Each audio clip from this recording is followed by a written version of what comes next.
Cezar and Chris Camozzi right here. I do think this fight mainly will be staying on the feet. Chris Camozzi, mainly known for his kickboxing skills, really good body kicks, leg kicks, head kicks, everything to do with the kicking game. Chris Camozzi is really, really good.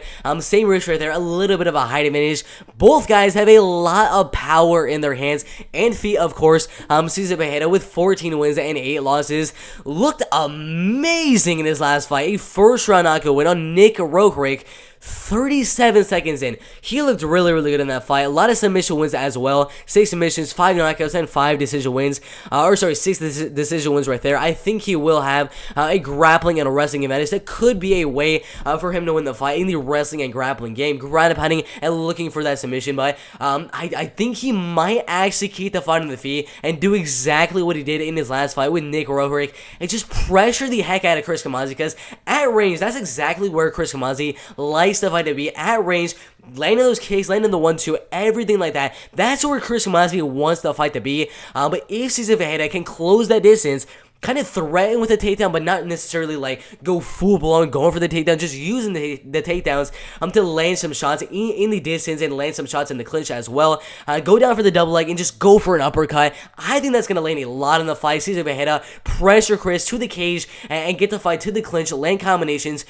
Implement a little bit of wrestling here and there, because you could use the wrestling fakes and grappling fakes and everything like that to help you in the striking game. I think there's a lot of ways he could use the wrestling fakes in the fight for sure. But Chris Camozzi needs the fight to stay at range, and I just don't think that's going to happen, because with the threat of the takedown, with the threat of the wrestling and grappling, I just don't know. Eventually, he's going to get the fight to the clinch, pull out, and start landing as Chris Camozzi's back into the cage. I think he could get a really nasty knockout win on Chris Camozzi right here. Another big right hand, just like last time against Nick Rohrig right here.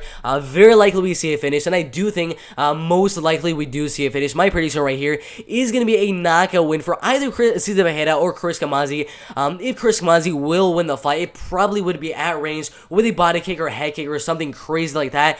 I just don't think that's going to happen. Cezar pressure the heck out of Chris Camozzi and land a big right hand for the knockout win in the first or second round. That is my prediction right there. Cezar by a knockout right there. The betting odds -300 for Cezar. I think that's a little bit too much. I'm a little bit more confident in Joao Severino right here, who has the exact same odds than I am in Cezar. So, this is one of those I probably would just stay away from betting, unless you're like super confident in Cezar. I am definitely confident in him winning, but I don't necessarily think he should be a 3-1 favorite, because Chris Camozzi has some deadly body and head kicks. So I think it's a little bit too much, and there's a lot of other fights on here that had these same odds, like Joao Severino, who have much bigger chances of winning those fights. So for this one, I probably just say stay away from the fight. But my prediction would be Cezar by knockout in the first or second round right there.